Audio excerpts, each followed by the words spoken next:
מרכז יום לעזרה חברתית, מרכז יום שנותן מענה רחב לאנשים בגיל המבוגר הבוחרים להישאר בביתם. רכזת תרבות שרית שנמצאת פה גם, יש לנו פה תרבות, יש לנו התעמלות כל יום, פיזיותרפיה כל יום, אחות נמצאת כאן כל יום. אוקיי, בזה סיימתי את ההקדמה. אני רוצה תודה גם לרחל גולדנברג שמגייסת לנו עבורנו את המרצים ונמצאת בקשר עם הדוברות, וזהו. ככה מצלמים את האירוע הזה ותהיה הרצאה אחר כך ביוטיוב. ערב טוב. אנחנו במרץ עושים את מעשים הטובים. הבאנו שני אירועים. אירוע אחד זה הרצאה שקוראים לו יידיש פראטן, זה העולם התחתון בעיירה היהודית, זה עוד התחיל משם. זה יהיה בעברית, מתובלת בביטויים ביידיש. זה יהיה ב6 למרץ ויהיה במועדון השני. ב16 למרץ תגיע אלינו זמרת שהיא תשיר ביידיש, זמרת בינלאומית עם קול של זמיר, ואני אשמח לראות אתכם. תודה. בואו נתחיל. יוצא לי החודש הזה להרצות 3 פעמים לפני אוכלוסייה מבוגרת. לפני שבועיים זה היה בקתדרה במוזיאון הארץ בתל אביב. זה גם היה מלא, יותר מפה אפילו. תתפלא. תראה אולם קלצ'קין שם, זה גדול. ובשבוע הבא אני ביישוב שלי, ברמות השבים, גם כן מרצה, בבית הוותיקים, ככה קוראים את זה אצלנו. אז 3 הרצאות באותו חודש, אני הולך להגיד את אותו דבר. המרצה היא אותו דבר, ההרצאה אותו דבר, הדבר היחידי שמשתנה זה הקהל. ואחר כך נראה מי הקהל היותר ערני. אנחנו נדבר היום על מה חדש בשיקום המוח. ואני אנסה להשחיל כמה מסרים חשובים בעניין הזה. קודם כל להגיד לכם, מי צריך שיקום בעקבות איזושהי בעיה מוחית? בוודאי, כולנו מרגע לפני שנולדנו עוד צריכים איזשהו סוג של שיקום, אבל בגדול האוכלוסיות שזקוקות לשיקום זה אנשים שיש להם איזושהי פגיעה במוח, שזה יכול להיות קודם כל אירוע מוחי. אירוע מוחי זה אומר מחלה של כלי הדם של המוח, שזה ב-90% מהמקרים חסימה של כלי דם, של עורק, וב-10% או אולי 15% זה דימומים. זאת אומרת שכלי דם מוחי מתפוצץ ויש דימום בתוך המוח. שני הדברים האלה, גם חסימה של כלי דם וגם דימום, מייצרים נזק באזור מסוים במוח, וברגע שיש נזק באזור מסוים במוח יש גם ליקוי תפקודי, והליקוי התפקודי הוא קשור לאזור שבעצם, או לכלי הדם שנסתם או דימם. כי בכל אזור במוח יש תפקיד קצת שונה. אז זה הפתולוגיה הראשונה והחשובה ביותר, זה הנושא של אירוע מוחי. המקרים האחרים זה יכול להיות גידול. גידול יכול להיות גידול שפיר. למשל מנינגיומה, זה גידול מקרומי המוח שלפעמים יכול ליצור לחץ על רקמת המוח ואפשר להוציא אותו ולחיות חיים טובים אחר כך. אבל בכל התהליך הזה יכול לבצר איזשהו סוג של נזק שהוא חולף או קבוע אפילו, וצריך לטפל בדבר כזה. יכול להיות טראומה, כן? למשל קליע שנכנס לראש, או תאונת דרכים, או תאונה של נפילה מגובה וחבלה בראש. זה יכול להיות גם כן סיבה. יכול להיות מצב זיהומי. למשל מנינגיטיס, לפעמים בא יחד עם דלקת של המוח עצמו, וזה יכול לייצר פגיעה. יש גם מקרים של הפרעות ניווניות של המוח. יש גם מחלות של החומר הלבן במוח, המעטפות של שלוחות העצבים. יש הרבה מחלות שאתם מכירים, ובעצם כל אחת מהמחלות האלה יכולה להביא בני אדם לצורך בשיקום, אבל השכיח ביותר זה, כמו שאני אמרתי קודם, זה אירוע מוחי, ועל זה אני אדבר מעכשיו והלאה.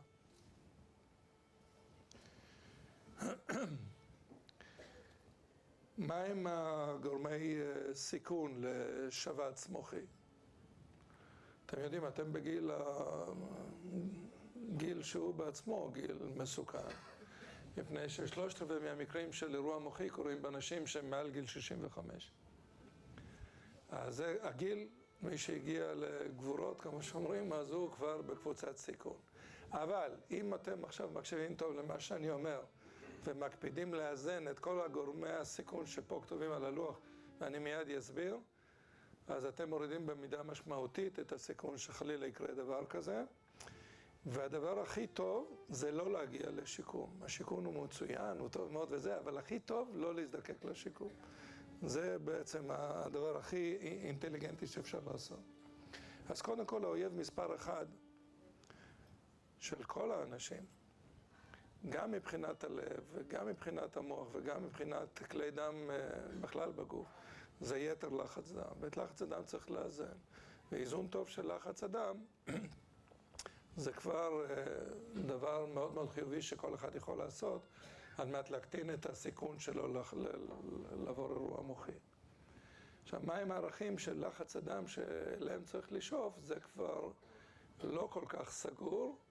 אולי ראיתם בעיתונות, יצא לא מזמן, שהאיגוד האמריקאי אמר שהפרקטיקות הקיימות של לאזן עד 135-85, זה דרך אגב מה שאנחנו ממליצים, אולי הן קשוחות מדי. יכול להיות שעדיף, במיוחד בגיל מבוגר, לאזן נגיד על 140-90. אז זה מה שהאמריקאים אמרו. בדרך כלל אחרי כמה חודשים האיגוד האירופאי אומר את דברו, ואז האיגוד הישראלי בוחר משהו באמצע. זה בדרך כלל מה שקורה. על כל פנים, אנחנו ממליצים, בטח לאנשים שעברו אירוע מוחי, ברוב המקרים, תלוי גם בתחלואה נלווית, אנחנו ממליצים להם לאזן על ערך יעד 130 עד 135-85, בסדר? איזון יתר יכול לעשות גם כן בעיות, לפעמים התעלפויות, אובדן שיווי משקל, חבלות כתוצאה מנפילות. אז לא איזון יתר, אבל אלה הערכים שאליהם שואפים. סוכרת זה האויב השני בחשיבותו, ואיך שאני רואה אתכם פה ואת כמות השיער על הראשים וגם הצבע של השיער לאלה שיש שיער, אז אני אומר שיתר לחץ דם יש פה בערך ל-30%, אולי 40%, וסוכרת יש פה לאחד מכל 4 אנשים. זה המצב. אני לא מבקש להרים את האצבעות, אבל זה המצב פה. אז סוכרת צריך לאזן. מוגדר הסוכרת בישראל, אנשים שההמוגלובין A1C שלהם, מה שנקרא המוגלובין מסוכר, הוא מעל 5-7, אבל זה לא אומר שצריך לאזן לערך, זה לא ערך המטרה. ערך המטרה בדרך כלל הוא בסביבות 7, המוגלובין מסוכר. בסדר? ויש הרבה תרופות, ומה שאני יכול להגיד לכם גם על יתר לחץ דם וגם על סוכרת, שהדבר הכי טוב שיכול בן אדם לעשות לעצמו, זה להיות שותף אקטיבי בתהליך הניטור של המחלה שלו. מי שסומך על האחות בקופת חולים או על הרופא לא יאזן את עצמו, לא בלחץ דם ולא בסוכר כמו שצריך. מי שלוקח מחברת ומנהל רישום ומודד עם המכשירים הביתיים ומגיע אל הרופא מדי פעם עם ערכים מצטברים שנותנים תמונה של התגובה לתרופות שהרופא נתן לאורך זמן, זה האיש שיצליח לאזן בדרך כלל בצורה תקינה את המחלות האלה ולהביא אותם לאיזון טוב ולהקטין את הסיכון גם של אירוע מוחי, גם של אירוע לב וגם של צרות אחרות. מה הגבול של סוכרת? אז אין כזה בדיוק דבר. אני אומר, המוגלובין A1C, משהו שאנחנו צריכים לבדוק פעם ב3-4 חודשים, צריך להיות באזור 7. זה. לא, אנחנו לא נעשה שאלות עכשיו, כי אם אני פותח את השאלה, מתחיל לענות לך, אנחנו לא נעבור את הסעיף הזה, לא יהיה שיקופית הבאה. זה הניסיון, בסדר? בסוף אם תרצו. עודף כולסטרול, כן? ההפרעות בחילוף החומרים של השומנים זה גורם סיכון גם כן רציני, וניתן להוריד את השומנים בדם בצורה לא כל כך יעילה על ידי דיאטה, אבל זה חשוב. זה יכול להוריד בערך 10% מהשומנים בדם. דיאטה דלת שומן. מה זה דלת שומן? זאת אומרת, נגיד אם אתה ממש אוהב כזה אסדו עם צ'ימיצ'ורי, אז קח את הסינטה ולא את האנטרקוט, נגיד. למי שפה ארגנטינאי כמוני באולם, זה כמעט נשמע אלבון, אבל מי שרוצה ככה להיות בריא לאורך זמן, אז זה עצה די טובה. עכשיו, את הכולסטרול בעצם צריך לאזן, אם רוצים להוריד את הסיכון לאירוע מוחי, על ידי סטטינים. אז אם אני אגיד סימוביל, סימבסטטין, ליפיטור, רזובסטטין, קרסטור, ושוב, אני לא מבקש להצביע, אבל בערך רבע מהאנשים פה מכירים את השמות האלה. לא לעשן, לא צריך להרבות במילים פה, כן? עישון זה גורם סיכון נפרד ועצמאי, וצריך לא לעשן. אני אומר לאנשים לא להתקרב 1.5 מטר למישהו אחר שמעשן. חוסר פעילות גופנית והשמנה זה גם גורם סיכון. אתם יודעים, היום סיטינג זה כמו הסמוקינג שקודם.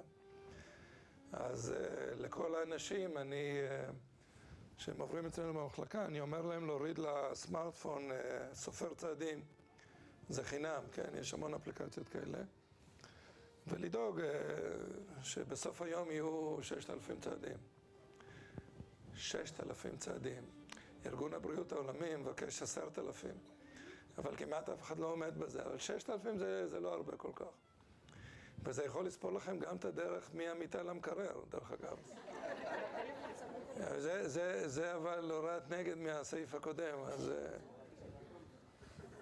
אוקיי, צריך ללכת בקיצור. עכשיו, מחלות לב הם גם גורם סיכון, במיוחד, הדבר הכי פרובלמטי זה פרפור פרוזדורים. ופרפור פרוזדורים זה דבר שיש, עם הגיל המבוגר יש לא מעט אנשים, ואין כזה טיפול מוצלח כל כך בדבר הזה, ולפעמים לאנשים שיש להם, נגיד, או לא לפעמים, לאנשים שיש להם אירוע מוחי על רקע של פרפור פרוזדורים, הטיפול הוא לא הטיפול הסטנדרטי באספירין או בפלאביקס, אלא בטיפול בנוגדי קרישה או טיפול יותר אגרסיבי, שיש גם איתו סיכונים. על כל פנים זה טיפול אחר, צריך לדעת לאתר אם יש כזה מין בעיה, ורוב האנשים שיש להם את זה, פרפור פרוזדורים, לא מדובר על איזו שפרת קצב כזאת חולפת קצרצרה, אלא משהו שהוא קצת יותר ממושך, נגיד מדקה או 2 דקות, 3 דקות ברצף.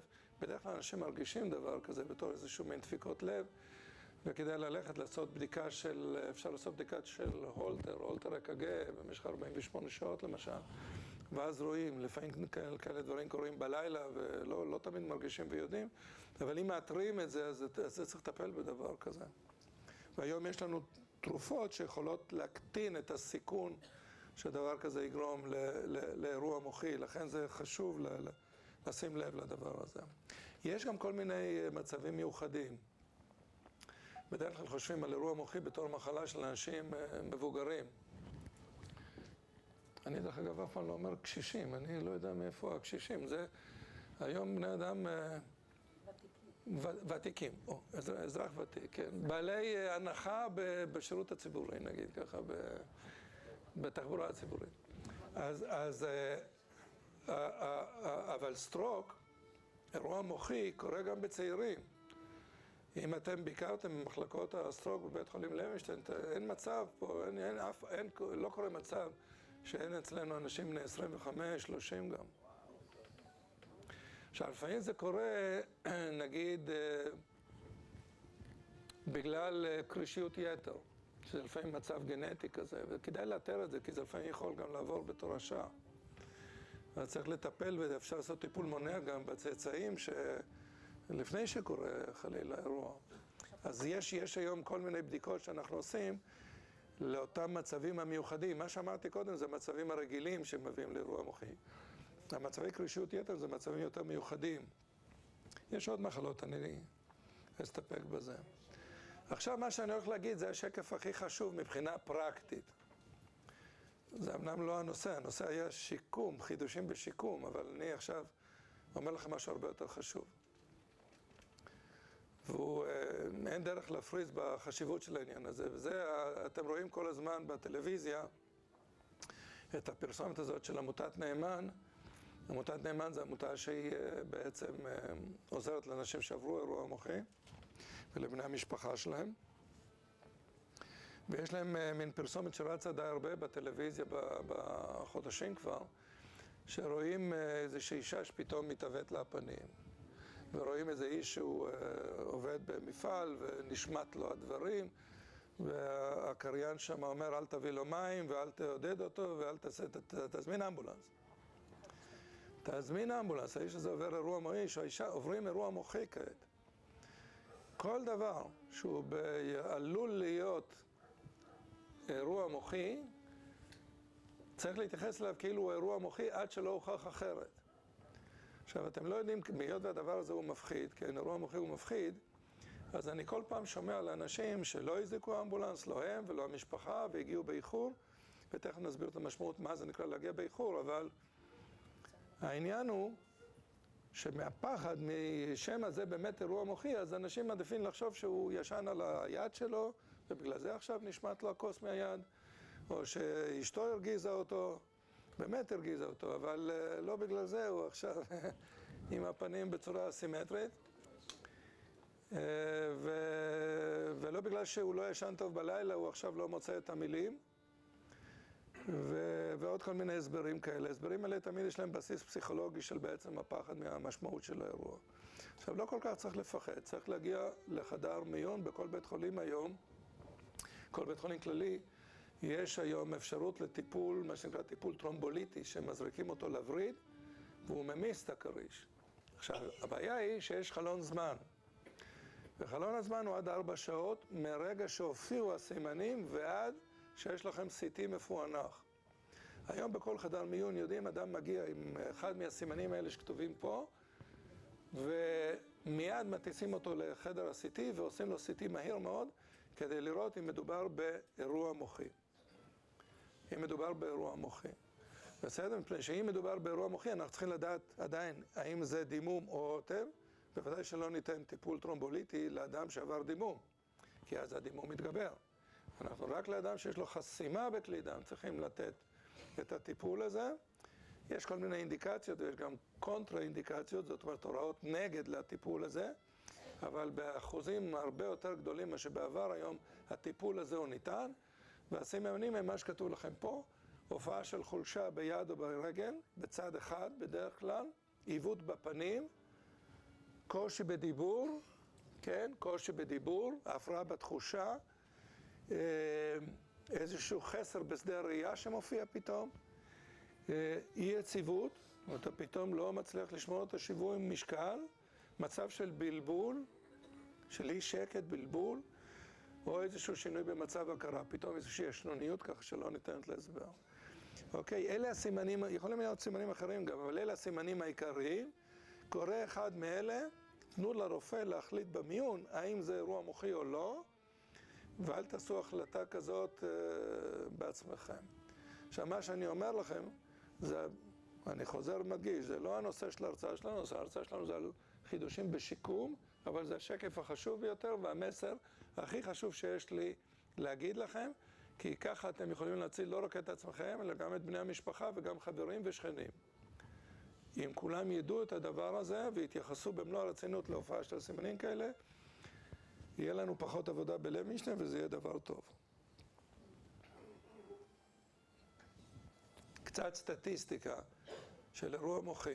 בעולם המערבי, אירוע מוחי זה דבר שכיח. בעולם המערבי, הסטטיסטיקה היא מדברת על 2,000 מקרים למיליון לשנה. זאת אומרת, אם בישראל יש 8.5 מיליון בני אדם, תכפילו 8.5 ב-2,000, יש לכם בערך משהו כמו 15, 16, 17 אלף מקרים כל שנה. כל שנה. בסדר? האיש זה שזה קרה לו, הוא חושב שזה... למה זה דווקא קרה לי? לא, לא דווקא לך קרה, קרה לעוד הרבה אחרים, ואפילו כמעט באותו יום בטוח שקרה לעוד אחרים, וזו הסטטיסטיקה, כן? מ-2,000 למיליון לשנה, אוקיי? עכשיו, היחס בין אוטמים ובין דימומים, אוטמים זאת אומרת חסימה של כלי דם לעומת פריצה של דם מתוך כלי דם, היחס הוא פחות או יותר 9-1, אולי 8.5 ל-1.5. זה פחות או יותר היחס, וברוב המקרים זה העורק שנפגע הוא עורק המוח התיכון. לא יודע אם אני אצליח להראות לכם את זה. אוקיי, בואו נראה. עורק המוח התיכון זה, אני לא יודע אם מהאור הזה אתם יכולים לראות פה, זה העורק שמספק את הצד של ההמיספירה. ההמיספירה זה חצי הכדור הזה שיש לנו בכל צד בתוך הגולגולת, כן? אז עורק המוח התיכון זה העורק הראשי בעצם, שיש לו את השטח את אזור האספקה הגדול ביותר, וב-85% מהמקרים זה העורק שנפגע. ואחר כך 15% הנוספים זה או עורק המוח הקדמי או עורק המוח האחורי. תכף אני אראה לכם שגם הקליניקה, הביטוי הקליני של, היא אחרת לגמרי באותמים או בדימומים בטריטוריה של עורק המוח התיכון, לעומת עורק המוח הקדמי או האחורי, אוקיי? ה-85% עורק המוח התיכון, וה-15% האחרים זה חצי זה עורק המוח הקדמי או האחורי, בסדר? עכשיו, בעולם המערבי, התמותה בחודש הראשון זה בערך בין 20-30%. זה ה-third major killer, זאת אומרת, הגורם המוות השלישי בחשיבותו, גם בישראל דרך אגב, אחרי סרטן ומחלות לב. זאת אומרת, זה לא רק גורם הנחות החשוב ביותר, אני מדבר על נכות משמעותית. יש כאלה שנעשים נכים מציפורן חודרנית גם, אבל נכות משמעותית באוכלוסייה בוגרת, גורם החשוב ביותר והשכיח ביותר זה אירוע מוחי. אירוע מוחי, אוקיי? זה הסיבה לדבר ולדעת את הדברים האלה. עכשיו, 30% מהמקרים אומרים שהם מחלימים ללא חסר תפקודי. עכשיו, כשאומרים שהם מחלימים ללא חסר תפקודי, יש פה איזה מקום לחשד שאולי לא בדקו אותם בקפדנות יתר. כי תבינו, אם נגיד אדם בן 80, נגיד, שהוא כבר החשיבה שלו קצת יותר כבדה, יותר איטית, למצוא שמות לפעמים יש בעיות. למצוא שמות יש בעיות, דרך אגב, כבר מגיל 35, אם אתם לא ידעתם. אם זה לא קרה לכם עדיין, אבל... אז ועכשיו אולי יש לו איזשהו קושי קצת יותר, אוקיי? לא תמיד ישימו לב ויעשו את הבדיקות הנדרשות, ולפעמים אנחנו אומרים שהאדם החלים לגמרי בגלל שבעצם לא בדקנו אותו כמו שצריך. זאת אומרת, זה קשה לפספס אם בן אדם הוא מפתח שיתוק, זה בטוח שידעו. או אם הוא, לא יודע מה, לא מבין כרגע מה שמדברים איתו, או אם יש לו ליקוי תחושתי רציני. אז זה לא יפספסו. אבל הפרעה קוגניטיבית מסוימת בגיל מבוגר בהחלט אפשר לפספס ולא לשים לב אפילו שהיא התרחשה. אני יכול לומר לכם שכשבאים אלינו אנשים, רוב אלה שמגיעים אלינו זה אירוע ראשון. לפחות לפי מה שהם יודעים, או הרופא שלהם יודע, או בני המשפחה יודעים, זה פעם הראשונה שקורה להם. אבל כשאנחנו מסתכלים על ה-CT או על ה-MRI שלהם, אנחנו רואים שכבר יש פה ושם איזה שהם אירועים ישנים ואנשים לא ידעו. מה הכוונה לא ידעו? זאת אומרת שזה לא יתבטא באופן קליני, התנהגותי, בצורה מספיק בולטת כדי לעורר תשומת לב, כן? שקרה משהו. אז זה הסטטיסטיקה, והסעיף האחרון פה זה ש-40% נותרים עם נכות בדרגת חומרה זו או אחרת.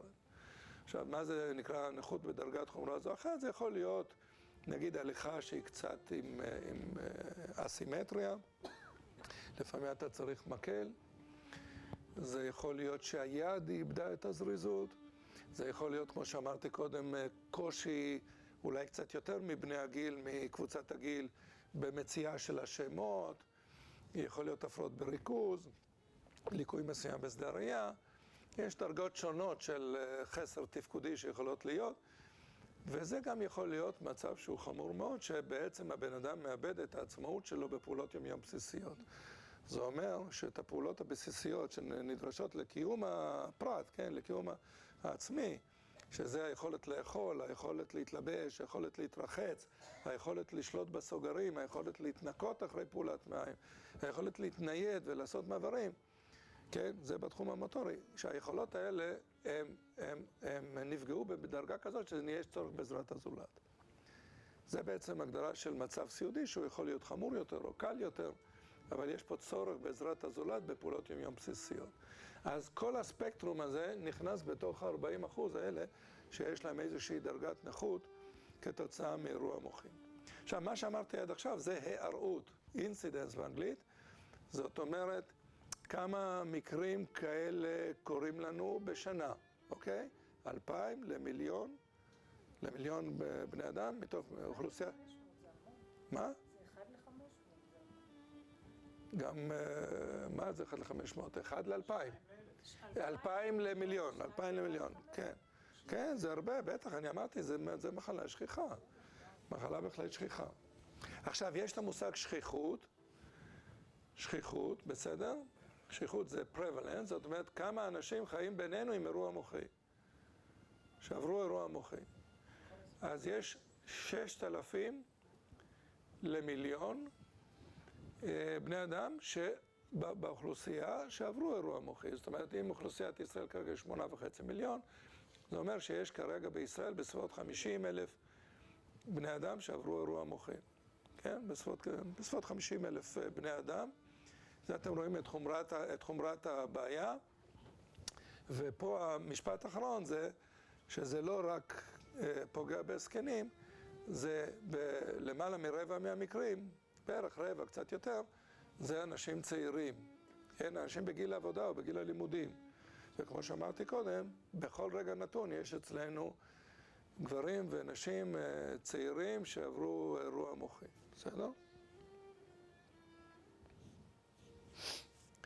מה האתגר השיקומי, כן? ופה אני רוצה להסביר לכם קצת, רוב האנשים בדרך כלל כשהם חושבים על אירוע מוחי, אז הם רואים בעיני רוחם שכן או מכר או מישהו שהוא הולך נגיד בצורה כזאת. בדרך כלל עם היד ככה, כן? ועם הרגל בצורה כזאת, כן? כמו שאני הולך עכשיו. זה נכנס לך במצלמה? אוקיי. רק היד לא. אז זה בדרך כלל איך שאנחנו חושבים. הבעיה המוטורית, קוראים לזה מיפלגיה. המי זה חצי ופלגיה זה שיתוק. שיתוק של חצי צד. כי בדרך כלל האירוע קורה או בצד שמאל או בצד ימין, ומה שנפגע זה הצד השני של הגוף. הצד הנגדי של הגוף הוא זה שנפגע. אבל יש המון ביטויים לשבץ שהם לא מוטוריים בכלל. אז אני אעשה לכם סקירה מהירה של הדברים האלה הלא מוטוריים, כן? למה זה חשוב? בין השאר, כי אלה יכולים להיות הביטויים של אירוע שקרה עכשיו, ושהם לא ההסתמנות הטיפוסית, וגם על כאלה דברים צריך להגיע למיון מיד. בסדר? גם כאלה דברים צריך להגיע למיון מיד. אז בואו נסתכל. מה שאתם רואים כאן, ככה נראה מוח. זה מה שיש לכולנו פה בתוך הגולגולת. ומה שאתם רואים פה זה את הצד השמאלי של המוח, כאילו אתם רואים אותי בצורה כזאת, ככה. את הצד הזה, תחשבו שלא היה פה הגולגולת, הייתם רואים משהו שדומה לדבר הזה. ותראו, יש כאן, אני עכשיו לא מדבר על הדברים המוטוריים, נזק שהיה מתרחש כאן, הוא היה מחולל שיתוק בצד ימין, מה שהדגמתי קודם, כן? אם היה קורה נזק כאן. אבל אני רוצה להראות לכם מה שקורה פה איפה שהחיצים הצבעוניים האלה שאתם רואים כאן. אם האירוע המוחי, כלי אדם שנסתם או מדמם, הוא מספק את האזור הזה, שמופיע פה עם חץ אדום, אז הבן אדם יהיה לו קושי משמעותי מאוד בדיבור, בהפקת הדיבור. בהפקת הדיבור. הדיבור יהיה מאוד מאומץ, יהיה בעיות בתחביר, יהיה דיבור שהוא מחוסר מילות קישור, הטיות הזמנים, הטיות הפעלים, הטיות הגופים, תהיינה משובשות. זה נקרא אפזיה. אפזיה זה חסר לשוני נרכש, והרכישה היא על ידי נזק מוחי. אפזיה אקספרסיבית, כי הבעיה היא בהפקת הדיבור, אוקיי? עכשיו, אם לעומת זאת הנזק הוא איפה שהחץ הכחול כאן, אתם רואים, זה אזור אחר, אני לא אסבך אתכם עכשיו עם הטרמינולוגיה האנטומית פה. אם הכלי דם שנחסם או דימם, הוא מספק את האזור שמופיע פה בצבע כחול, יהיה מצב שונה לגמרי. זה גם תהיה אפזיה, אבל זו תהיה אפזיה רצפטיבית. וכאן החולה לא יבין מה שאתם תגידו לו. ומרב הסיכויים שגם אתם לא תבינו מה שהוא אומר. לא יהיה לו קושי בהפקת הדיבור. הדיבור שלו יהיה שוטף, לפעמים אפילו הוא יתיש אתכם עם מרוב דיבור, אבל מה שהוא יאמר יצא לו משובש, יהיה החלפה של מילה במילה אחרת. למשל, הוא יכול לקרוא לדבר הזה כאן, תקרא, או שהוא יכול לקרוא לכיסא שולחן, למשל. או יכול גם להחליף עברות בתוך מילים, למשל, במקום להגיד שעון, להגיד שלון, נגיד, או שעום, או משהו כזה, כן? יש כל מיני סוגים של הפרעות בדיבור, שאתם יכולים לשמוע בצל חולה כזה, ובסך הכל הוא מתקשה מאוד להעביר מסר. יהיה קושי להעביר מסר. החולה עם האפזיה האקספרסיבית יגיד מעט, כן? הוא ידבר מעט, אבל יגיד הרבה. יחסית למספר המילים שהוא יאמר, המסר שהוא יעביר יהיה מסר משמעותי. לעומת זאת, החולה עם האפזיה הרצפטיבית, הוא ידבר הרבה, אבל יגיד מעט. אתם מבינים את ההבדל? זה אפזיה, חסר לשוני תוצאה מאירוע מוחי, אבל שני ביטויים אחרים לגמרי. עכשיו, אני כבר יכול להגיד לכם, אנחנו לא יכולים להיכנס לזה, שאם החסר הוא בחיבור, הנזק הוא בחיבור ביניהם, אז ההפרעה יכולה להיות ממש אחרת, כאילו. יש כל מיני וריאציות של אפזיה, אבל מבחינתכם, שוב, בהקשר של זה של להגיע מיד למיון, כל חסר שפתי, כל חסר לשוני, חריג, מעבר לקשיים שלכם למצוא את השם של דברים, כן? מעבר לרגיל. כל חסר לשוני חד, שמופיע באופן חד, זה אירוע מוחי עד שלא הוכח אחרת, בסדר? אפילו אם אין שום בעיה מוטורית. לא צריך שום בעיה מוטורית, כן? נזק גם פה וגם פה לא יכוללו שום בעיה מוטורית, אבל אני יכול לומר לכם שכל חולה עם אפזיה, סליחה, לסגור טלפון אם מבקשת, בסדר? תודה. כל חולה עם אפזיה, בחפץ לב היה מוכר את האפזיה שלו וקונה במקומה המיפלגיה. זאת אומרת, אולי נראה לכם שהדבר הכי נורא זה להיות משותק, אבל להיות ללא יכולת לתקשר עם הזולת, להגיד מה אתה מרגיש, מה אתה חושב, להגיד את זה לבני המשפחה שלך, להגיד את זה לאחרים. אין דבר יותר היום מהדבר הזה. עכשיו, יכול להיות כל מיני בעיות אחרות. למשל, תסתכלו פה איפה שהחץ הסגול, אם הכלי דם שנחסם או דימם, הוא מספק את האזור הזה, אז מה שיקרה לאותו אדם זה מין הפרעה בקישור בין הרצון לבין התנועה. זאת אומרת, גם אפילו ביד השמאלית שלו, שהיא לחלוטין תקינה מבחינה מוטורית, אם אתם תאמרו לו, תראה לי איך אתה, נגיד, מסתרק, יכול להיות שתקבלו ממנו מין דבר כזה, קודם כל מאוסס מאוד, ואחר כך הוא ידגים לכם צחצוח שיניים.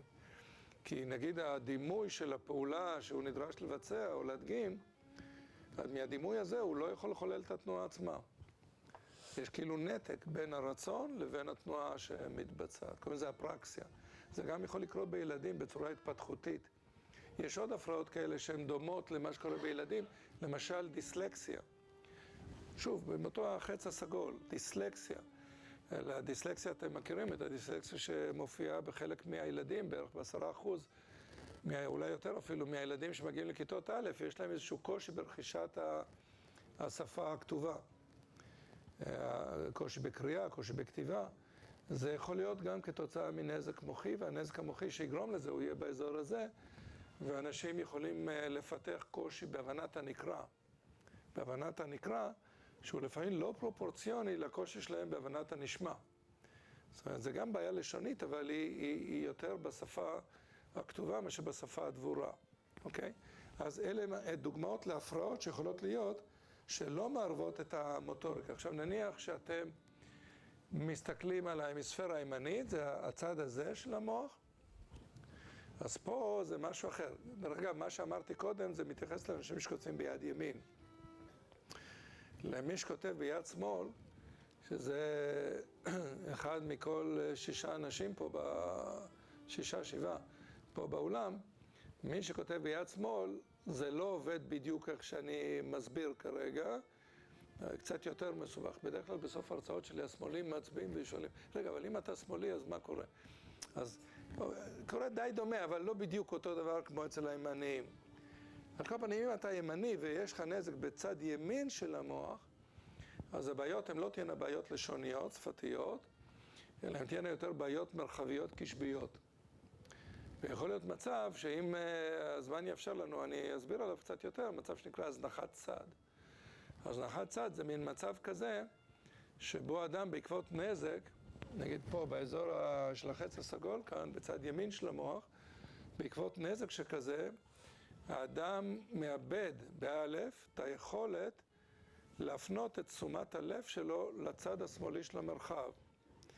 תראו לעצמכם שאני עומד פה ומרצה, ואני לא מתייחס כלל להפרעות מהטלפונים שמגיעים פה מהצד השמאלי, רק להפרעות מהטלפונים של הצד הימני, או לשאלות שמגיעות מצד ימין, אבל לא מצד שמאל. עכשיו, זה אולי נשמע לכם דבר כזה, לא כזה חשוב. אז עכשיו אני כבר אגיד לכם, זה הצהרה בה"א הידיעה לחולי סטרוק. אם אנחנו צריכים לבחור פקטור אחד שמשפיע את ההשפעה הכי חמורה על הפרוגנוזה השיקומית של חולים שעברו אירוע מוחי, זה אם הנזק הוא בצד ימין, קיום או היעדר הזנחת צד. קיום או היעדר הזנחת צד. כי הרי מה כל התהליך השיקומי פה? אני צריך ללמד את הבן אדם שיש לו חולשה ביד וברגל, איכשהו לשאת משקל על היד ועל הרגל, להשתמש מחדש ביד. אבל אם הבן אדם לא מסוגל את הקשב שלו, את תשומת הלב שלו, להביא לצד השמאלי כמו שצריך, אז זה קשה מאוד ללמד אותו לעשות משהו חדש. כל למידה היא מחייבת תשומת לב. כל למידה מחייבת תשומת לב. בוודאי למידה כזאת של שימוש בצורה חדשה ביד וברגל, נגיד, השמאלית. אוקיי? ואם יש הזנחת צד, זה צרה צרורה. אלה החולים שנמצאים אצלנו הכי הרבה זמן. הכי הרבה זמן, ויוצאים מהתוצאות הכי פחות טובות. אולי יפליא אתכם שאפילו בן אדם עם יוצא מבית החולים בזמן יותר קצר מאשר חולה עם הזנחת צד. הזנחת צד זה בלועזית נקרא באנגלית Unilateral Spatial Neglect, או סתם Neglect. Neglect זה הזנחה, אז זה הזנחה של חלק מהמרחב, וזה צרה צרורה המצב הזה, בסדר? לקחת כדורים הוא ידע? לא, השאלות בסוף. עכשיו, יש עוד הפרעה שיכולה להיות, הפרעה באינטונציה. עכשיו, מה זה נקרא הפרעה באינטונציה? אתם אולי לא כל כך שמתם לב לדבר הזה, אבל האינטונציה היא מעבירה חלק נכבד מהמסר. יש אנשים ש80% ממה שהם קולטים, נגיד בהרצאה, זה את המימיקה והג'סטות של הדובר ואת האינטונציה שלו. זאת אומרת, הייתם חושבים שאולי התוכן היה צריך להיות הכי חשוב, אבל לגבי רוב האנשים הרבה יותר קל לקלוט את האינטונציה, את הג'סטות ואת המימיקה, מאשר את התוכן. בגלל זה אני לא כל כך מקפיד על התוכן, דרך אגב. אבל עכשיו, מה הבעיה באינטונציה? נגיד אם יש לך נזק איפה שהאזור האדום, אז יכול להיות שאתה מתחיל לדבר בצורה מאוד מונוטונית, ואפילו אלה שעדיין לא נרדמו, יש סיכוי שיצטרפו לאלה שכבר נרדמו. דרך אגב, בשני צידי העולם יש כאלה. זה נקרא דיספרוזודיה, אי יכולת להשתמש כראוי באינטונציה. לעומת זאת, אלה שנפגעים בחץ הכחול, אתם זוכרים, זה האזור ההומולוגי בעצם לאפזיה הרצפטיבית שראינו קודם בצד שמאל. אנשים שנפגעים באזור הכחול, אלה יכולים להיפגע ביכולת להבין אינטונציה.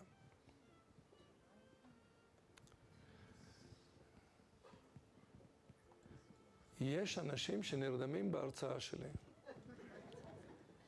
יש אנשים שנרדמים בהרצאה שלי? שימו לב, אמרתי בדיוק את אותם העברות, אותם המילים, אותו תחביר, ואמרתי שני דברים הפוכים בדיוק. רק עם האינטונציה עשיתי את ההבדל. בסדר? אוקיי, אבל זה צריך להבין את זה. עכשיו, אם אתה נפגע באזורים האלה, יכול להיות שיהיה לך קשה להבין את הדבר הזה. עכשיו, אם אמרתי לכם, מה שהראיתי עד עכשיו, דרך אגב, זה תוצאה של נזקים באורך המוח התיכון. קודם שמאל ואחר כך ימין. עכשיו, אמרתי לכם ש15% מהמקרים זה אוטמים או בטריטוריה של אורך המוח הקדמי והאחורי. בערך 15% 7-8% כל אחד מהם. עכשיו, אם יש לך נזק באזורים האחוריים של המוח, אז יכול להיות לך גם כן דבר שהוא לא יהיה מוטורי, לא בעיה מוטורית, אבל צרה צרורה. תסתכלו, באזור האדום כאן, אם יש נזק באזור האדום, זה הטריטוריה של עורק המוח האחורי. יכול להיות אדם שהוא רואה משהו והוא לא יודע מהו. אתם זוכרים את הספר הזה שהיה פופולרי של זקס, כן, אוליבר זקס, האיש חשב שאשתו היא כובע. זה פיקציה, אין כזה דבר, למרות שהוא נוירולוג הכותב. זה פה הדמיון שלו הלך קצת יותר, פשוט אני מספיק שנים בביזנס הזה כדי להגיד לכם שאין כזה דבר. אבל איש שרואה כיסא ולא יודע שזה כיסא, זה כן קורה והרבה. איש שרואה דלת ולא יודע שזה דלת, או רואה פלאפון ולא יודע שזה פלאפון, זה קורה הרבה. ולא בגלל שהוא לא רואה, הוא רואה היטב. תנו לו לצייר את הסילואטה של מה שאתם מראים לו, הוא יעשה לכם את זה מדויק. אבל הוא לא יודע מה זה. ולמה הוא לא יודע מה זה? מפני שכדי לדעת משהו, את מה שאנחנו קולטים כרגע בעיניים, צריכים להפגיש עם מידע קודם. המידע הקודם שנקלט קודם, הוא מאוחסן אצלנו בסוג מסוים של זיכרון, נקרא לזה. וכשאני בא ואני רואה משהו, כן, מרצפת, נעל, גרב, מכנס, לא רק את השם, אלא את המהות, את הזהות של האובייקט החזותי הזה, אני יודע על ידי הצלבה מול מידע קודם. ולפעמים קורה קושי בהצלבת המידע מול מידעים קודמים, ואדם רואה משהו ואיננו יודע מה זה. איננו יודע מה זה, קוראים לזה ויז'ואל אגנוזיה, אגנוזיה ויזואלית. תאמינו לזה צרה צרורה. עכשיו יש מקרה פרטי של הדבר הזה, שקוראים לו פרוזופגנוזיה, ופרוזופגנוזיה זה סיטואציה מאוד מאוד פרובלמטית, שאדם רואה פנים ואיננו יודע מי בעל הפנים. לא בגלל שהוא לא רואה טוב, הוא יכול לתאר לכם בדיוק שיש כאן משקפי קרן כאלה מסטייל קודם, ויש איפור בצבע כחול גם על הריס העליון וגם על התחתון, ויש גבות, והפוני הוא מגיע, בדיוק מתאר היטב את הפנים ולא יודע מי זה. ויכול להיות שאתם מראים לו את התמונה שלו עצמו או של אשתו. עד כדי כך. עכשיו תחשבו איזה נחות זאת, האיש הזה הוא עובר בפרוזדור ואנשים, הוא לא יודע, הוא צריך להגיד שלום, או מי זה הבן אדם, ויכול להיות שזה הבן שלו גם. והוא לא יודע מי זה. ואנשים כאלה מזהים אנשים אחרים דרך ההליכה, צורת ההליכה, הלבוש, כל מיני סימנים אחרים, אבל לא דרך הפנים. עכשיו לנו, שאנחנו מן חיות חברתיות, כן? טוב, לא כולם, אבל הרוב, כן? זה חיים בחברה, כן? אחד מהשני. זה צרה צרורה אם יש לך דבר כזה. מה? לא, יכול להיות מקרים של פרוזופגנוזיה, וכשאתה מזהה את החפצים, כן. זה מקרה מיוחד, הפרוזופגנוזיה. בדרך כלל אלה שלא מזהים פרצופים, שוב, הם ידעו להגיד שזה פרצוף זכר, נקבה, את הגיל ואת המאפיינים בצורה מדויקת, אבל מי בעל הפרצוף זה הם לא ידעו. אנשים כאלה בדרך כלל גם לא ידעו להפריד בין פג'ו ומרצדס או סובארו. אוקיי? זאת אומרת, או נגיד חקלאים, בדרך כלל חקלאי יודע את החיות במשק הבית שלו, נגיד פרות, כן? אז יש דוגמאות כאלה, כן? זה משום מה תמיד מקרים שמדווחים רופאים בצרפת, שהוא מגדל כמה פרות אצלו, ופתאום הוא לא יודע שזאת היא אלגרה וזאת היא לא יודע מה היה, נגיד. כן? הוא לא יודע מי הפרה כאן שהוא רואה. בדרך כלל חקלאי כן יודע.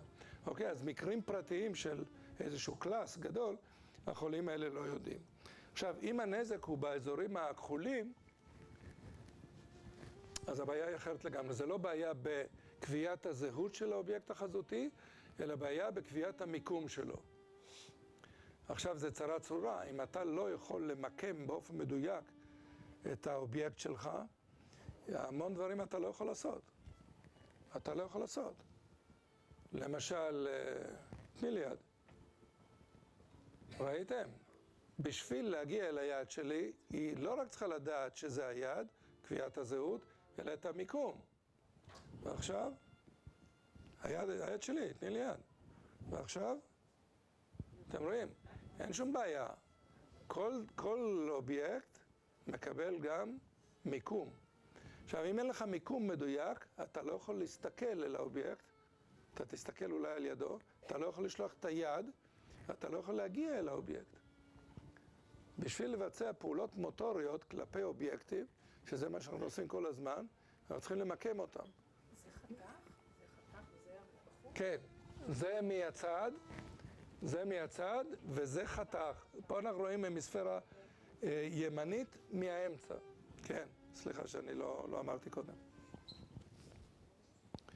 עכשיו, אם הנזק הוא באזורים הקדמיים של המוח, זה יכול להיות נזקים בטריטוריה של עורק המוח הקדמי, אז שוב, יש לנו בעיה שהיא לא מוטורית בכלל.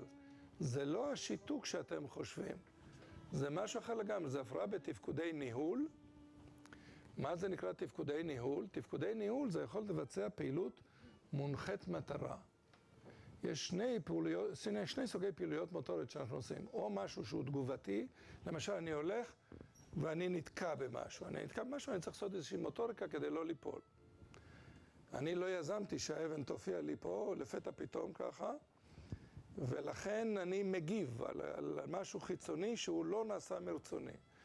אבל מצד שני, מה שאני עושה עכשיו, המוטוריקה שאני עושה עם עברי הדיבור שלי, הוא רצוני לחלוטין. זה מגיע לחלוטין מהרצון שלי. זו פעילות רצונית. והפעילות הזאת היא פעילות מונחת מטרה. יש לי מטרה. הזמינו אותי לפה להרצות על חידושים בשיקום. ותשימו לב שאני מדבר, הפלא ופלא, על חידושים בשיקום. טוב, עוד לא הגעתי, אבל לזה אני אגיע. אוקיי? אז זאת אומרת שאתם יכולים לראות שהמוטוריקה שאני עושה עכשיו, המוטוריקה בעברי הדיבור, מוטוריקה זה לא רק ידיים ורגליים, זה גם בעברי הדיבור, המוטוריקה הזאת היא כפופה לאיזשהו תהליך קוגניטיבי, שכפוף לאיזשהו תהליך מוטיבציוני, ובסופו של דבר אני מוליך פה פעילות מונחת מטרה.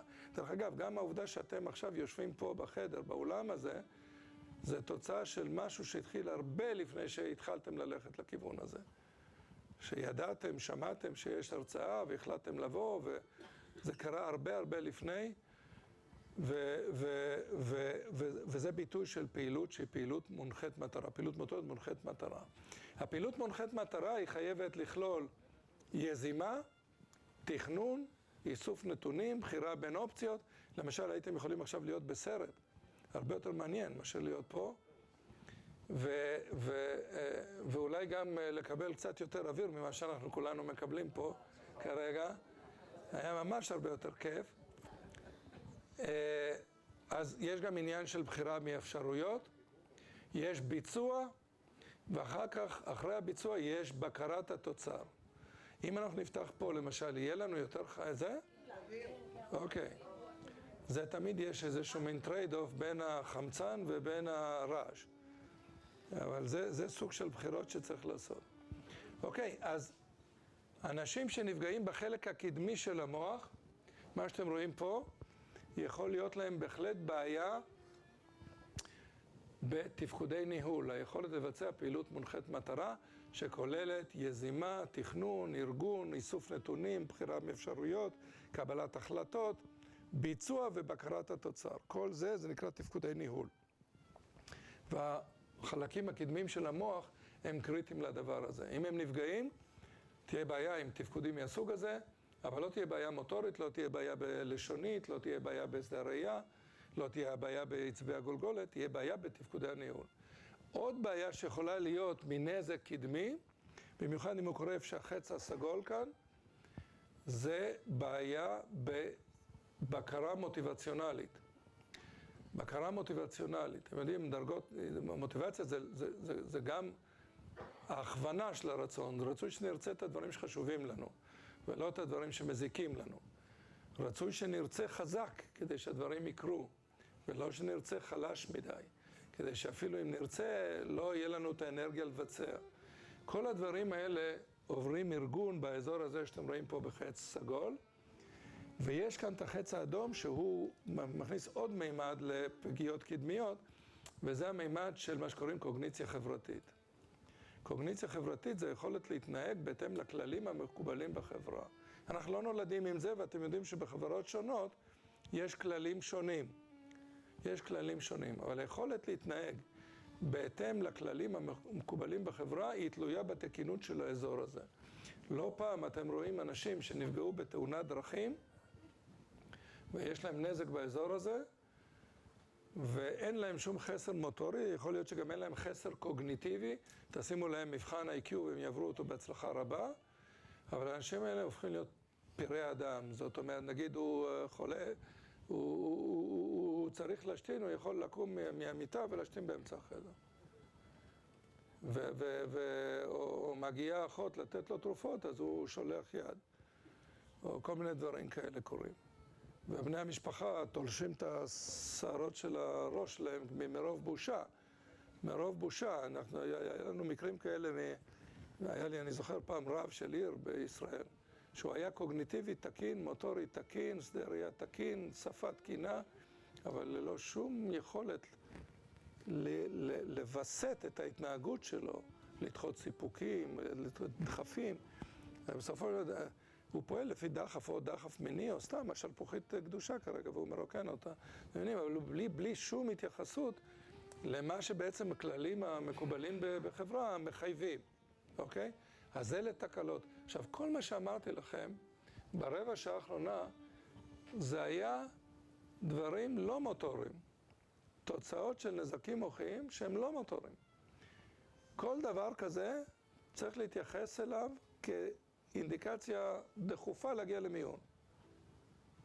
דחוף להגיע למיון. זה אירוע מוחי עד שלא הוכח אחרת. ואני אומר את זה בכוונה, שאני מדגיש את הדברים הלא מוטוריים, כי אין לי ספק שדברים מוטוריים אתם לא תפספסו. לא תפספסו, אוקיי? והדברים האלה זה קל לפספס, אפשר לפספס אם אתה לא יודע. לכן אני מדגיש דווקא את הדברים האלה. יש עוד אזור, זה האזור המדיאלי, קוראים לזה, של ההמיספירה, הצד האמצעי, ופה אני מראה לכם את זה באופן סכמטי רק. פה יש לנו 3 אלמנטים שאולי חלק מכם שמע את השם, היפוקמפוס. היפוקמפוס זה בלטינית סוס קטן, וזה החבר הזה שמופיע פה בירוק. אם הוא נפגע, יש לנו בעיה רצינית מאוד בזיכרון. בעיה רצינית מאוד בזיכרון.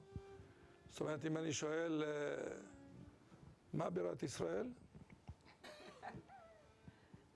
תנס. ירושלים. יפה. ההיפוקמפוס שלו עובד, עבר.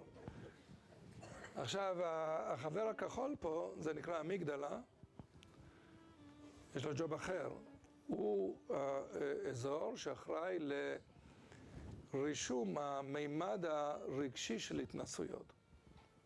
המימד הרגשי של התנסויות. למשל, אתה תזכור שההיפוקמפוס קשור עם זיכרון. זה התוכן של האפיזודה הזאת פה. זה חלק מהתוכן. אבל אם נגיד ברגע הראשון לא ידעת וחשבת, וואלכ, מה אני עושה עכשיו? נגיד, היה פה איזה אימפקט רגשי, טוב, זה לא קרה אצלך, נניח שהיה קורה אצלך, היה לזה גם להתנסות פה מימד רגשי, והרישום הרגשי הזה של המימד הרגשי של ההתנסות הוא נעשה כאן באמיגדלה. ודרך אגב, כל הדפיקויות האנושיות, סלחו לי על הסלנג, נובעות מרישום האספקטים הרגשיים של התנסויות. זאת אומרת, נגיד אם אישה היא חוותה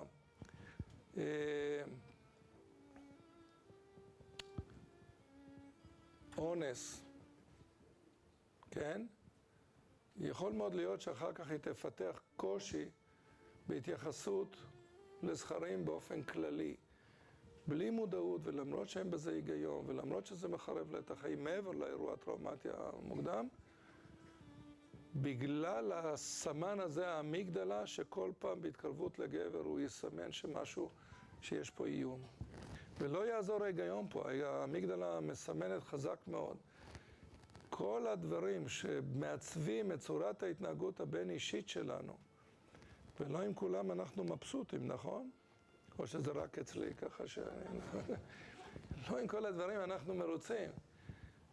זה בדרך כלל איתותים של האמיגדלה שמנווטים אותנו ימינה ושמאלה בהתרחשויות שונות, שמקיימות איזשהו דמיון להתרחשות טראומטית, או לפעמים דווקא מהנה, שהייתה בעבר. הדמיון הזה הוא מספיק כדי שהאמיגדלה תאותת או לכיוון של approach, התקרבות, או לכיוון של avoidance, הימנעות, רתיעה, הימנעות, אוקיי?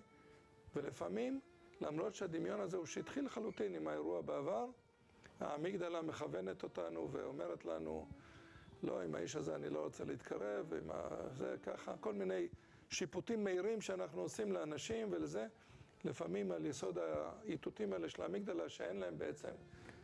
זאת אומרת, יכול להיכנס פה הרבה טעויות ובעיות.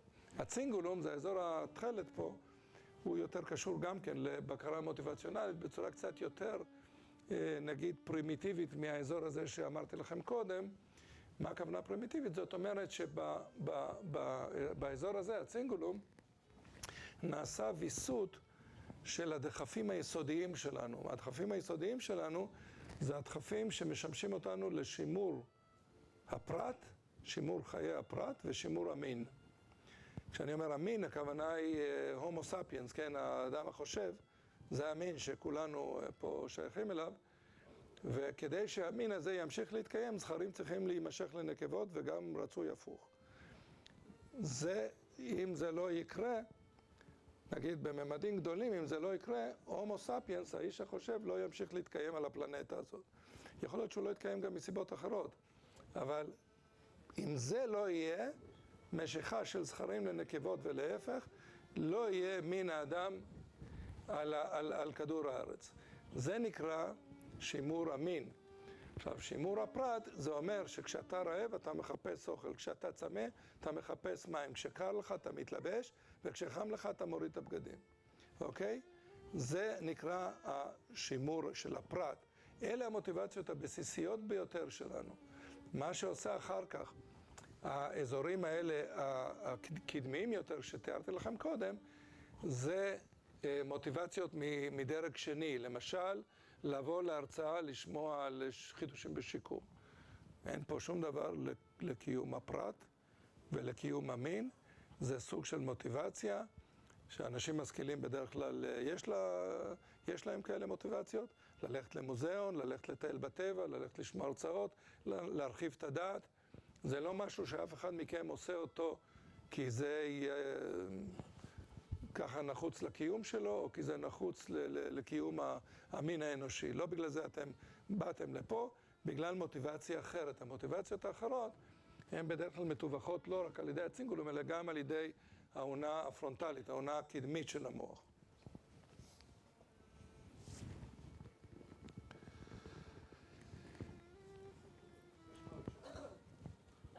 מה? אוקיי. עכשיו תראו. בדרך כלל אנחנו חושבים שאדם שבעקבות אירוע מוחי, נגיד, יש לו שיתוק, כן? האיש הזה שהולך ככה, זה בגלל שבצד הנגדי של המוח הוא איבד, באלף, חלק מרקמת המוח. חסרונם של התאים הוא זה שמונע מהאיש לבצע את התנועתיות בפלג הגוף הנגדי. עכשיו, מה שמסתבר, ומסתבר לא מלפני יותר מדי זמן, שיש כאן עוד כמה שחקנים במשחק הזה. למשל, יכול להיות שההמיספירה הבריאה, שלא נפגע כלל, מעכבת את ההחלמה בהמיספירה החולה. בכלל, החלמה תפקודית, מה שאנחנו מנסים להשיג בשיקום, החלמה תפקודית בדרך כלל היא תלויה באזורים שסמוכים לאזור הנזק. זו רקמת המוח שבעיקרון איזשהו סוג של שינוי מבני שקורה בה, יכול לגרום לרקמה, זאת שלא נפגעה, להתחיל לתפעל את התפקודים שנפגעו על ידי השבץ או על ידי כל גורם אחר של נזק מוחי. אתם מבינים מה שאני אומר? ככה זה קורה. עכשיו תדעו לכם, אנשים שמתחילים עם הפאזיה שלא מסוגלים להבין כלום ולומר כלום, הרבה פעמים אחרי תקופה של חודשים של טיפול שיקומי אינטנסיבי, מבינים את רוב מה שנאמר להם. זאת אומרת, יש שיקום, גם באנשים מבוגרים יש שיקום. המוח שלנו גמיש. המוח הגמיש, מה משמעותו? זה שהיחס בין המבנה ובין התפקוד הוא ניתן לשינוי. אם אנחנו, נאמר, נאבד את העיניים שלנו לא נוכל לראות דרך האוזניים. כאן היחס בין ראייה ובין העיניים הוא היחס בין מבנה לתפקוד הוא 1:1. אתם מבינים מה שאני אומר? במוח זה לא ככה. במוח, קודם כל אנחנו רואים שונות. אמרתי לכם שנגיד בצד שמאל, באזור הקדמי, אם יש נזק, יהיה אפזיה אקספרסיבית, ובחלק האחורי אפזיה רצפטיבית. אבל מה תגידו אם אני אומר לכם שאני רואה לפעמים הדמיות, בדיקות הדמיה של חולים, שיש להם נזק באזור הקדמי, והיית מצפה שיהיה לו אפזיה אקספרסיבית ויש לו אפזיה רצפטיבית. או שאין לו אפזיה בכלל. זאת אומרת, ישנה גמישות, לא כל בני האדם מארגנים את התפקודים, אלה שתיארתי, בדיוק באותה צורה או בדיוק באותו מקום.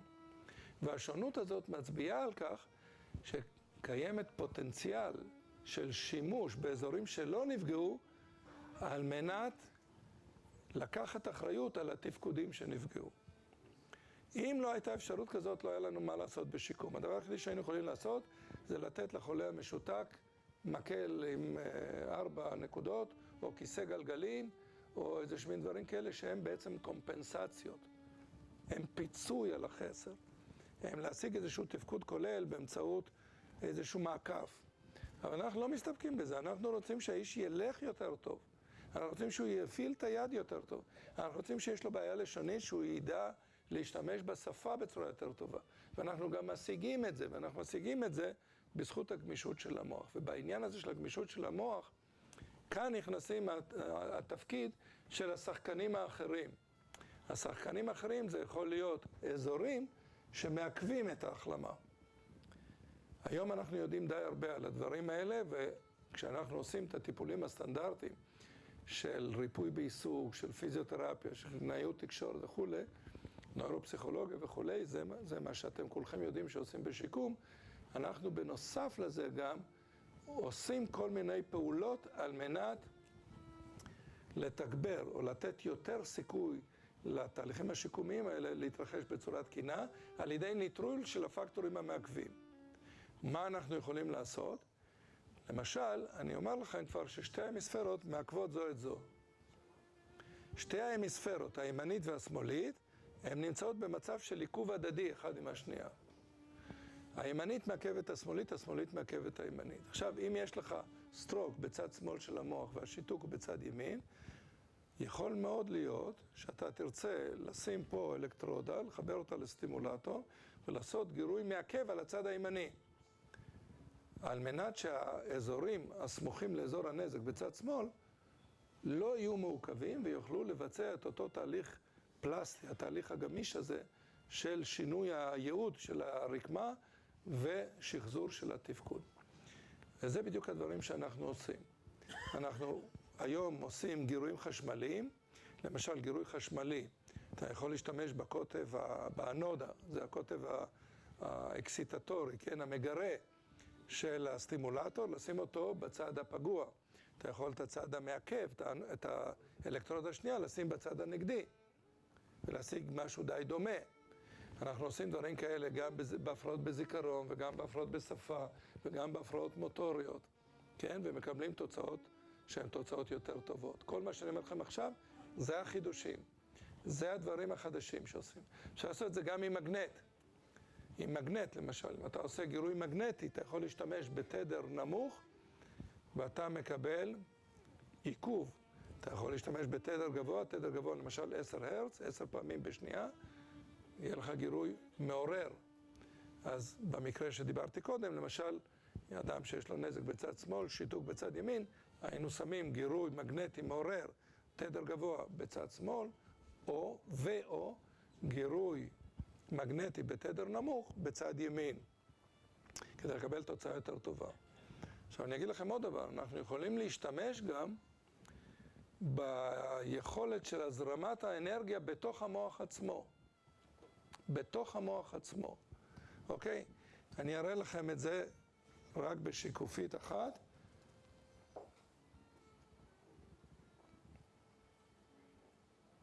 לא אכפת לי להשאיר לכם דרך אגב את השיקופית אם אתם רוצים. כן, בטח, אין שום בעיה. בואו תסתכלו רגע. אני אתן לכם דוגמה של שימוש באנרגיה הפנימית של המוח עצמו האנרגיה של המוח, של בקרת העוררות של המוח נעשית באזורים בגזע המוח. וגזע המוח הוא ברוב החולים שלנו הוא תקין. עכשיו, מה שיש לנו בעיה זה לנווט את האנרגיה הזאת, שמגיעה עם שלוחות עולות מגזע המוח, לנווט לאזור שאנחנו רוצים. אז אם אמרנו קודם שההחלמה התפקודית היא תלויה באזורים שסמוכים לאזור הנזק, אנחנו נרצה שהאזור הזה יקבל עוררות במידה מוגברת. איך אנחנו יכולים לעשות את זה?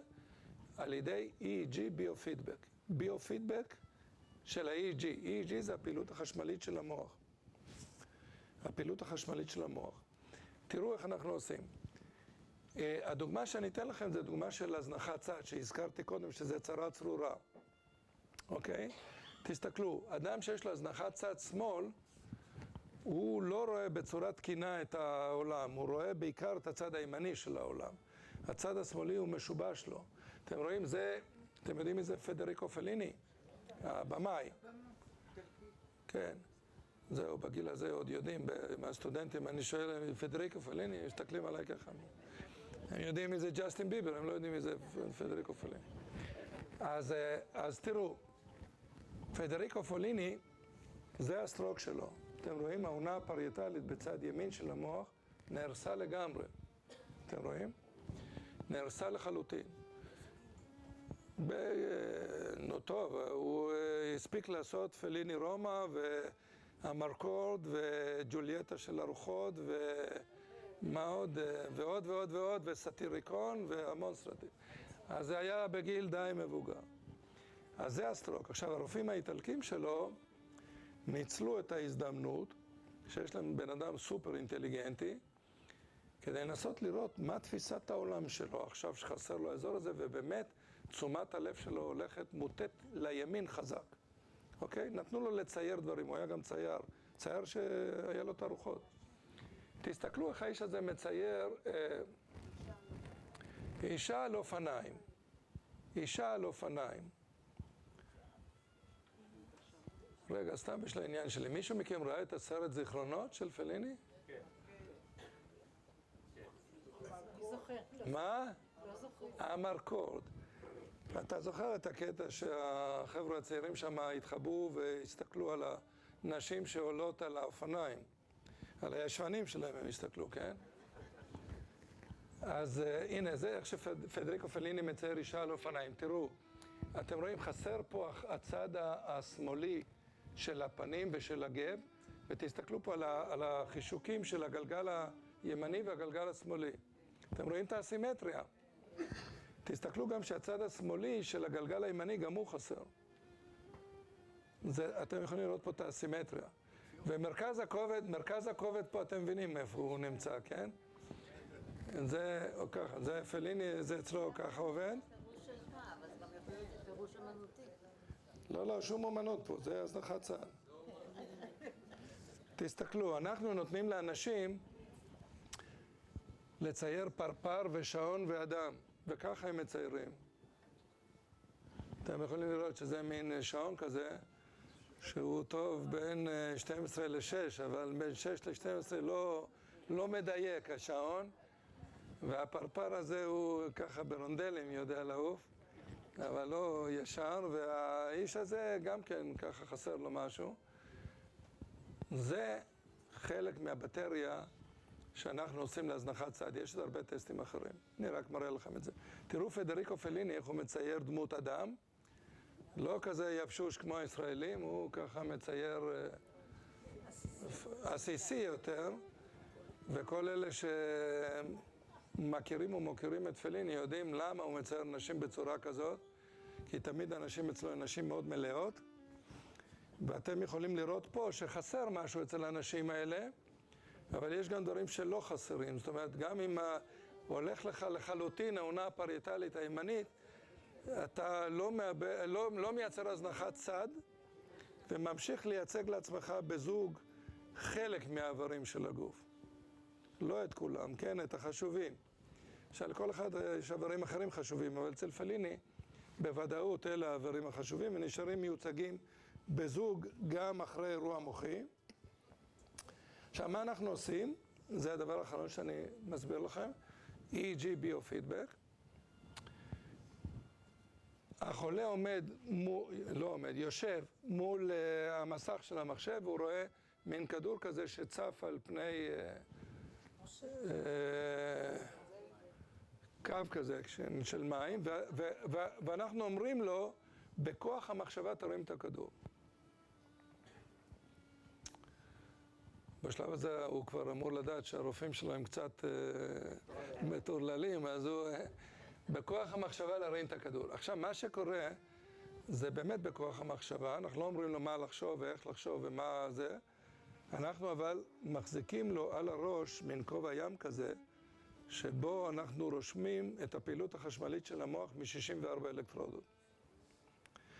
מתוך האלקטרודות האלה, אלקטרודה אחת, זאת שנמצאת בצד ימין, מעל האזור שאותו אנחנו רוצים לגרות, האזור שהוא על יד או סמוך לאזור הנזק, אמרתי לכם, זה האזור שרוצים לגרות. האלקטרודה הזאת מחוברת למחשב, בעצם כולם מחוברות למחשב, אבל היא מחוברת למחשב בצורה כזאת, שברגע שהוא יגביר את העוררות באלקטרודה הספציפית הזאת, הכדור יעלה למעלה. אוקיי? עכשיו, אנחנו לא מנחים את האיש מה לעשות. והוא מתחיל לחשוב כל מיני מחשבות ולדמיין כל מיני דברים, ולפעמים הכדור עולה ולפעמים הכדור יורד. מה הפידבק פה? ברגע שהכדור עולה, זה מה שרצינו לעשות. זה מה שהרופאים ביקשו, אוקיי? אבל זה יקרה רק כשהאלקטרודה הזאת הספציפית היא תקרא הגברה של עוררות. את הגברת העוררות הוא מייצר לעצמו בגזע המוח, הוא רק מנווט אותה לאזור הזה.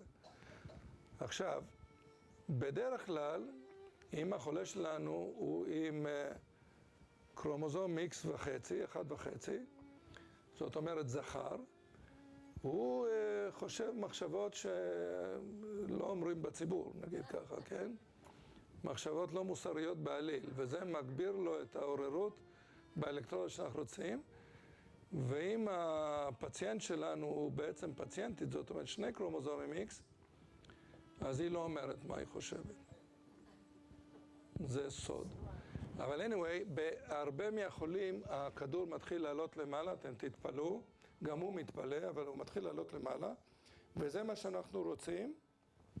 אנחנו מודדים את זמן התגובה שלו לגירויים בצד שמאל. אתם רואים, אדום פה זה איטי וכחול זה מהיר, ואתם יכולים לראות אצל כל החולים, בדרך כלל התגובה, זמן התגובה בצד שמאל, לחולים הזנחת צד שמאל, כן? זמן התגובה הוא הרבה יותר איטי מאשר בצד ימין, אז יש לנו כלי מדידה אובייקטיבי חזק מאוד לאפקט שאנחנו מייצרים, ואנחנו עושים כל מיני פעולות כדי לדעת את מיקום הנזק והיקף הנזק אצל החולה. ותסתכלו איך זה נראה. זה העקומה של הזמן התגובה לגירויים מימין ולגירויים משמאל לפני זה פה, זה NF, זה נוירופידבק, זה EG ביופידבק, מה שהראיתי לכם. אתם רואים שזה איטי, ואחרי 20 דקות שאנחנו עושים את ה-EG ביופידבק, תראו מה קרה לעקומה, היא נעשתה הרבה יותר, היא צנחה למטה, זאת אומרת, זמן התגובה השתפר מאוד. גם מימין וגם מצד שמאל. זאת אומרת שלמרות הטיפול החולה השתפר. זה הרעיון המרכזי. מה? זה נשאר אחרי שמורידים את האלקטרודות? כן, זה נשאר אחרי שמורידים את האלקטרודות. אנחנו היום עושים את זה מיום ראשון עד יום חמישי, שבוע אחד, מיום ראשון עד יום חמישי, שבוע שני, ותראו מה קורה לחולים.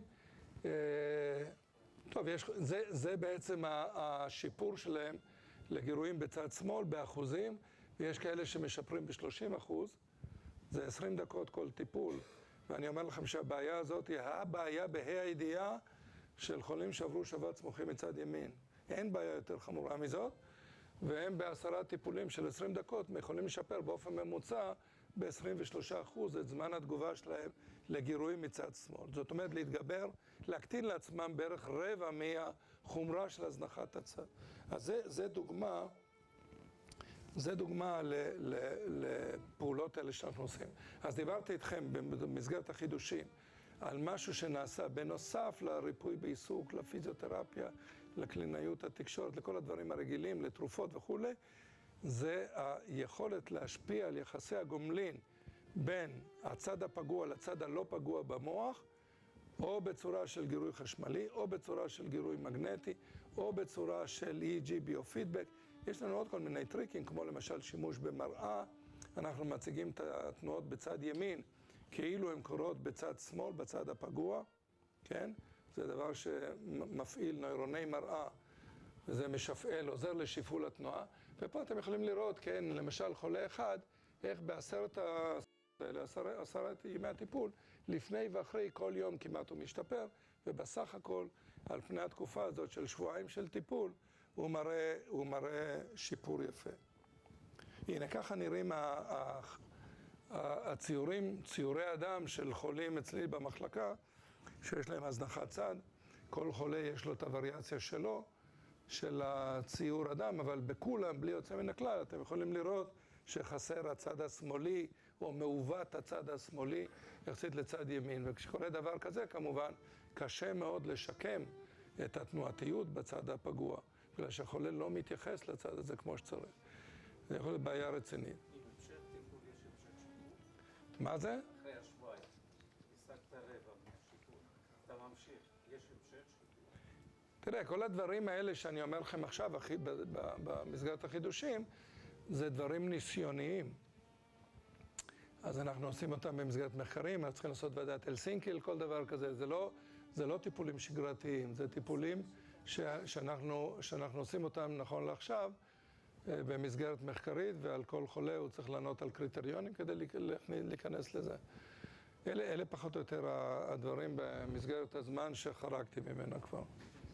מדוע צד אחד של המוח נלחם בצד השני? מדוע צד אחד של המוח נלחם בצד השני? הרבה דברים אנחנו לא יודעים. למשל, אנחנו לא יודעים בכלל למה יש הצלבה. למה להפעיל את יד שמאל אני צריך את צד ימין? ולמה להפעיל את יד ימין את צד שמאל? למה בכלל ההצלבה הזאת? אז כמו שאמר הרצפלד, קודם כל, גם עובדה זה פקט. נתחיל מזה. והדבר השני הוא, זה ככה בנוי, וזה עובדה. זה עובדה שאין עליה עוררים, שיש מה שקוראים איניביציה רציפרוקלית, עיכוב הדדי בין צד ימין לצד שמאל, כן, שהולך בצורה דו-כיוונית. אבל זה חצי מהסיפור. יש גם השלמה של נתונים בין שני הצדדים. כדי לראות תמונה מלאה, למשל, אתה צריך להשלים את התמונה שרואה המספירה הימנית עם התמונה שרואה המספירה השמאלית. זאת אומרת, זה לא רק עיכוב הדדי. אילו זה היה רק עיכוב, אז היינו מצליחים יותר. יש גם אלמנטים של השלמה של ימין ושמאל. אבל ללא ספק, בתחום המוטורי, אם אתה מעכב את המספירה הבריאה, שוב, בחלק מסוים של החולים, אני לא יכול להיכנס כל כך לפרטים פה, אתה מוציא תוצאה שיקומית יותר טובה. רגע, הוא היה קודם. הטיפול הזה עם האלקטרואנצפלוגרף, זה עוזר לאדם גם לטווח רחוק, או שזה רק בזמן הניסוי? לא, זה הרבה מהטיפולים החדשים האלה, אם אתה... אוקיי. השאלה הייתה, האם זה אפקט טיפולי שהוא מוגבל לזמן הטיפול, שאז זה לא כזה מין גליק גדול, כי בסדר, אז טיפלת, בשבועיים האלה היה יותר טוב. אלא אם זה גם מתמשך אחר כך. התשובה היא כן, אם לא היה מתמשך, לא היה טעם לעשות את זה. כל העניין הוא לייצר טיפולים שהתוצאה שלהם היא תימשך מעבר לטווח הטיפול. אני יכול לומר לך שבתחום הלשוני, למשל, טיפולים מהסוג הזה של גירוי חשמלי או גירוי מגנטי, מצאו אפקטים של הטבה שנמשכו חודשים ארוכים אחרי הטיפול. גם בהזנחת צד. צריך לחזור על זה, אבל יש כמובן מגבלות, כי לא הרבה אנשים יודעים לעשות את הדברים האלה. כן. אני רוצה לדעת, בקשר לתזונה, אם היא יכולה להשפיע על מה? לא להגיע למצב... אוקיי, המניעה את מתכוונת. האם התזונה היא חשובה? התשובה היא כן. אני נדמה לי שאפילו בתור יליד ארגנטינה אמרתי קודם את הסוג של האסדו. אבל התשובה היא כן. למשל, אנשים שיש להם ערכי כולסטרול, במיוחד כולסטרול הרע, LDL, שהם מאוד מאוד גבוהים, אז צריך להיות דיאטה שהיא דלת שומן, זה די ברור.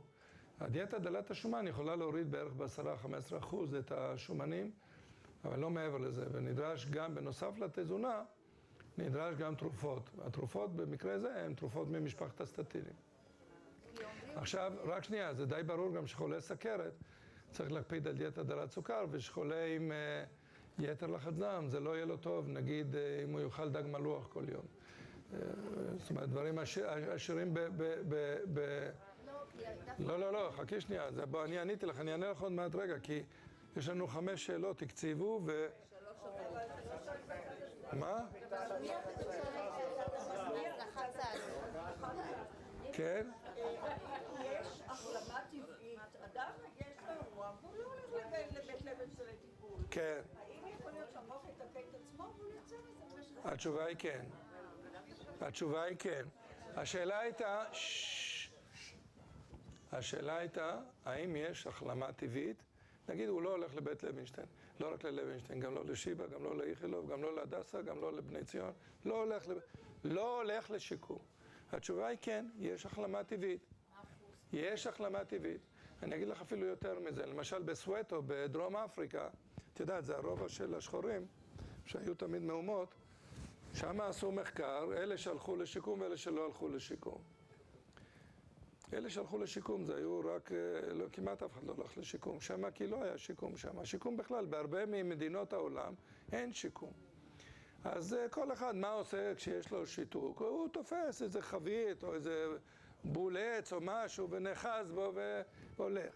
עכשיו, השאלה היא מה את שואלת. האם יש סיכוי שהוא ילך, או יש סיכוי שהוא ילך בלי כאבי גב ובצורה מהירה? פה מתחיל השיקום להיות חשוב. כי אתה יכול איכשהו להגיע להליכה, אבל זה לא בטוח שזאת תהיה ההליכה הכי טובה. עכשיו, כאבי גב יש לכולנו כמעט, נכון? 60% מכם יש לכם כאבי גב. 60%.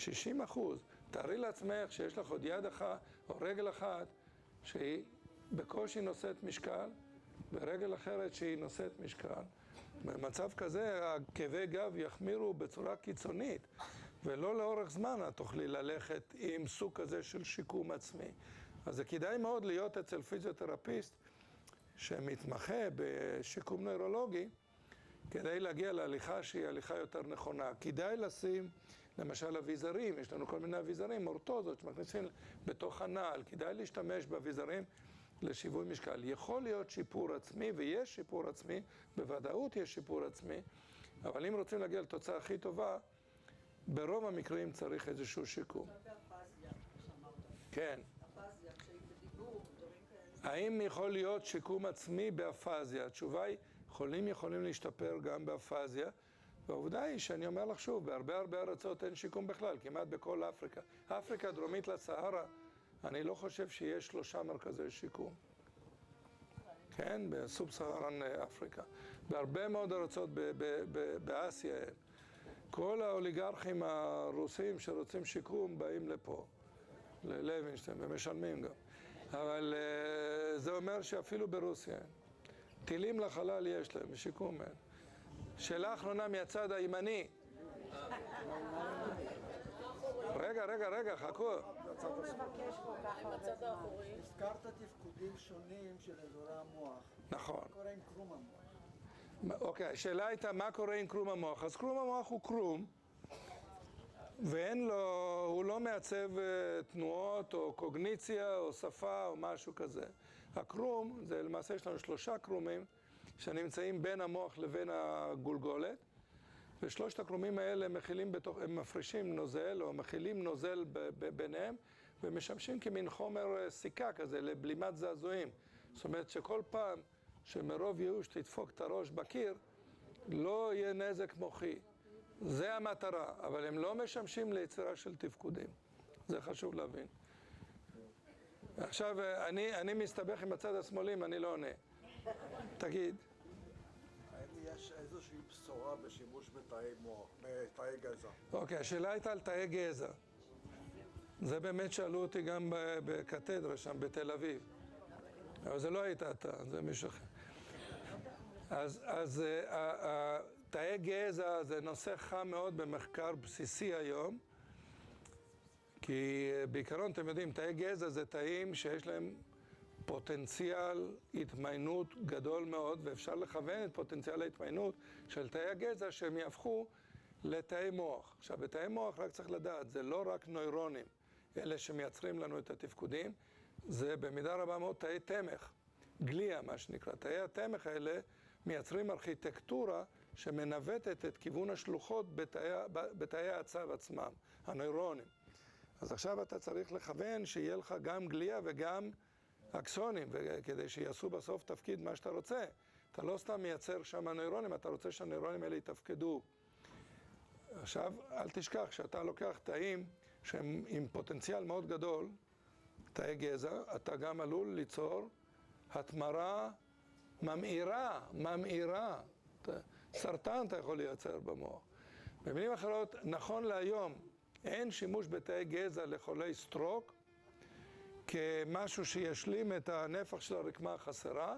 בבעלי חיים יש המון מחקר, ובתחומים מסוימים יש גם הצלחות. אבל לא לוקח הרבה מאוד זמן עד שאתה מקבל הצלחה, נגיד בחולדות או בעכברים, ואתה מעיז לשים את זה בבני אדם, אוקיי? זה השלב שבו זה נמצא. איפה המארגנים פה? שיחלצו אותי, אני לא... תודה רבה דוקטור סורוקר. אנחנו ציפינו להרצאה מרתקת וקיבלנו מעל ומעבר. אני מזמינה אתכם בחודש הבא להרצאה הבאה שלנו. אני משאיר לך. נושא בעיות תזונה בגיל המבוגר. תודה רבה. כל מי שרוצה כרטיסים למופע ולהרצאה, תשנו שם את הקתדרה, תורידו, תשימו את השם של המקום. בשישי למרץ.